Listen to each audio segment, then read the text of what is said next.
Bom dia, Riva!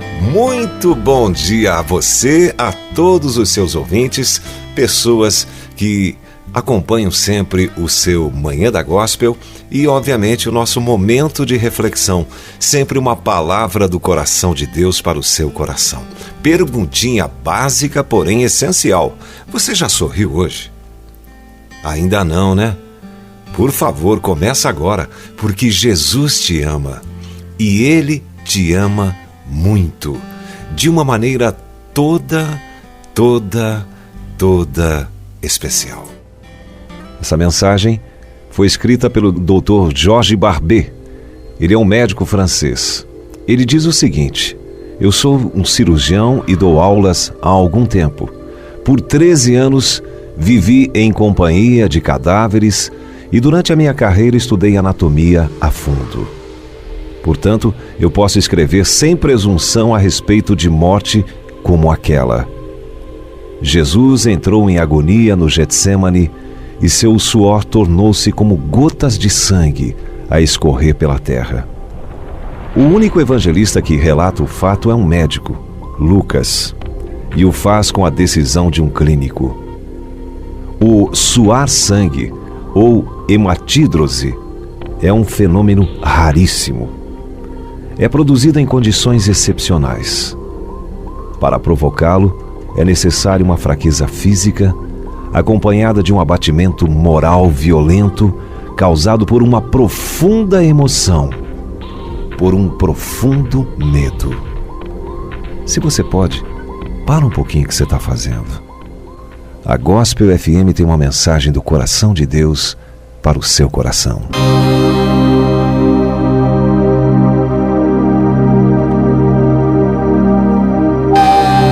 O terror, o susto, a angústia terrível de sentir-se carregando todos os pecados dos homens devem ter esmagado Jesus.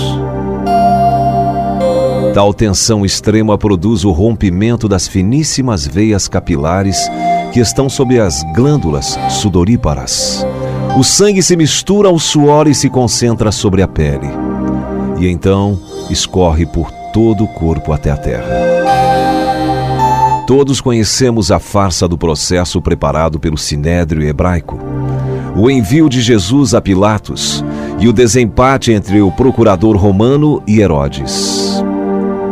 Pilatos cede e então ordena a flagelação de Jesus.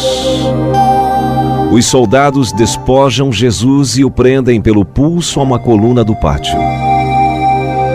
A flagelação se efetua com tiras de couro múltiplas, sobre as quais são fixadas bolinhas de chumbo e de pequenos ossos.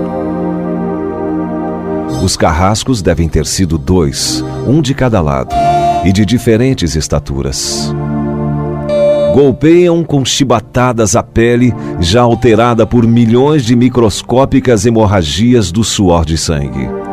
A pele se dilacera e se rompe. O sangue espirra. A cada golpe, Jesus reage em um sobressalto de dor. As forças se esvaem. Um suor frio lhe impregna a fronte. A cabeça gira em uma vertigem de náusea. Calafrios lhe correm ao longo das costas. Se não estivesse preso no alto pelos pulsos, cairia em uma poça de sangue. Depois, o escárnio da coroação. Com longos espinhos mais duros que os de acácia, os algozes entrelaçam uma espécie de capacete e o aplicam sobre a cabeça. Os espinhos penetram no couro cabeludo, fazendo-o sangrar. Os cirurgiões sabem o quanto sangra o couro cabeludo. Pilatos, depois de ter mostrado aquele homem dilacerado à multidão feroz, o entrega para ser crucificado. Colocam sobre os ombros de Jesus o grande braço horizontal da cruz. Pesa uns 50 quilos. A estaca vertical já está plantada sobre o Calvário. Jesus caminha com os pés descalços pelas ruas de terreno irregular, cheias de pedregulhos. Os soldados o puxam com as cordas. O percurso é de cerca de 600 metros. Jesus, fatigado, arrasta um pé após o outro. Frequentemente cai sobre os joelhos, e os ombros de Jesus estão cobertos de chagas. Quando ele cai por terra, a viga lhe escapa, escorrega e lhe esfola o dorso. Sobre o Calvário tem início a crucificação. Os carrascos despojam o condenado, mas a sua túnica está colada nas chagas e tirá-la produz dor atroz. Quem já tirou uma atadura de gaze de uma grande ferida percebe do que se trata. Cada fio de tecido adere à carne viva. Ao levarem a túnica, se laceram as terminações nervosas postas em descoberto pelas chagas. Os carrascos dão um puxão violento. Há um risco de toda aquela dor provocar uma síncope, mas ainda não é o fim. O sangue começa a escorrer. Jesus é deitado de costas. As suas chagas se incrustam de pó e de pedregulhos. Depositam-no sobre o braço horizontal da cruz. Os algozes tomam as medidas. Com uma broca, é feito um furo na madeira para facilitar a penetração dos pregos. Os carrascos pegam um prego, um longo prego pontudo e quadrado, apoiam-no sobre o pulso de Jesus. Com um golpe certeiro de martelo o plantam e o rebatem sobre a madeira. Jesus deve ter contraído o rosto assustadoramente. O nervo mediano foi lesado. Pode-se imaginar aquilo que Jesus deve ter provado. Uma dor lancinante, agudíssima, que se difundiu pelos dedos e espalhou-se pelos ombros, atingindo o cérebro. A dor mais insuportável que um homem pode provar. Ou seja, aquela produzida pela lesão dos grandes troncos nervosos, provoca uma síncope e faz perder a consciência. Mas em Jesus, não. O nervo é destruído só em parte. A lesão do tronco nervoso permanece em contato com o prego. Quando o corpo for suspenso na cruz, o nervo se esticará fortemente, como uma corda de violino esticada sobre a cravelha. A cada solavanco, a cada movimento, vibrará despertando dores dilacerantes. Um suplício que durará 3 horas. O carrasco e seu ajudante empunham a extremidade da trava, elevam Jesus, colocando-o primeiro sentado e depois em pé. Consequentemente, fazendo-o tombar para trás. O encostam na estaca vertical. Depois, rapidamente, encaixam o braço horizontal da cruz sobre a estaca vertical. Os ombros da vítima esfregam dolorosamente sobre a madeira áspera. As pontas cortantes da grande coroa de espinhos penetram o crânio. A cabeça de Jesus inclina-se para a frente, uma vez que o diâmetro da coroa o impede de apoiar-se na madeira. Cada vez que Jesus levanta a cabeça, recomeçam pontadas agudas de dor. Pregam-lhe os pés. Ao meio-dia, Jesus tem sede. Ele não bebeu desde a tarde anterior.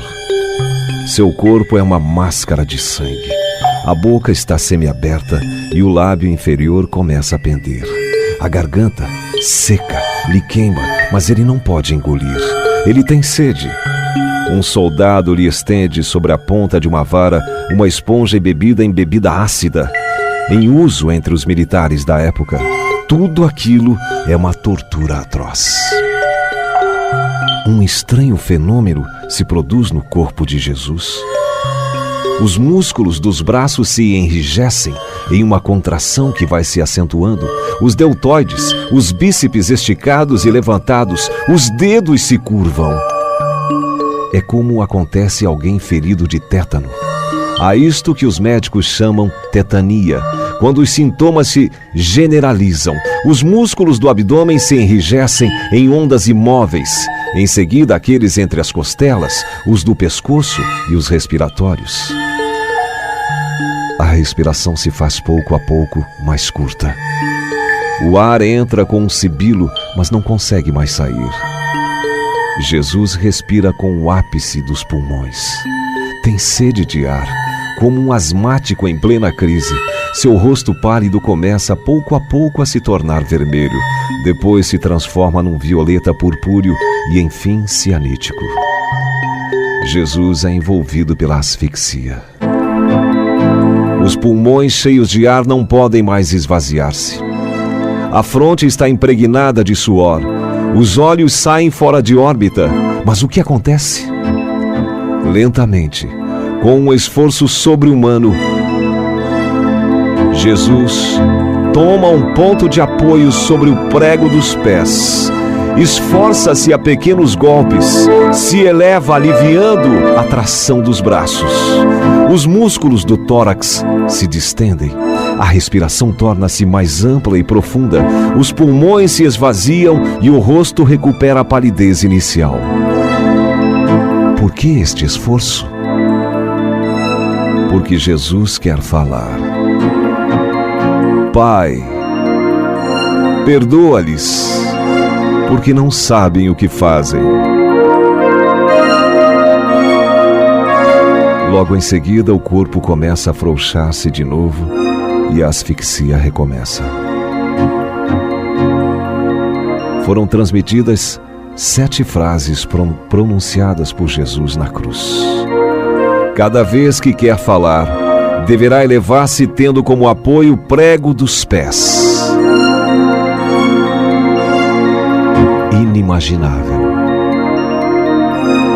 Atraídas pelo sangue que ainda escorre e pelo sangue coagulado, enxames de moscas unem ao redor do seu corpo.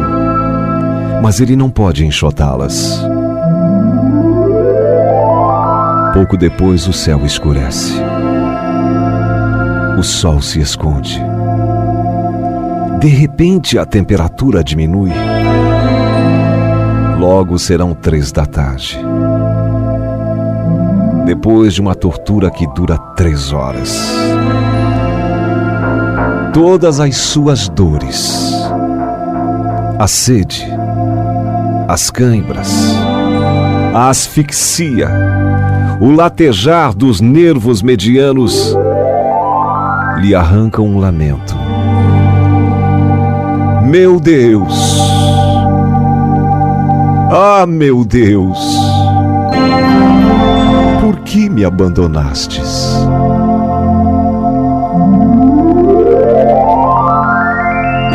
E Jesus grita: tudo está consumado.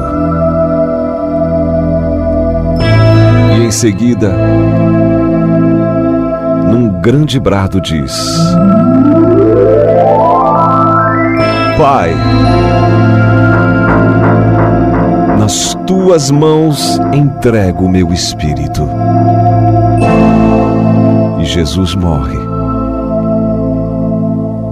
no meu e no seu lugar.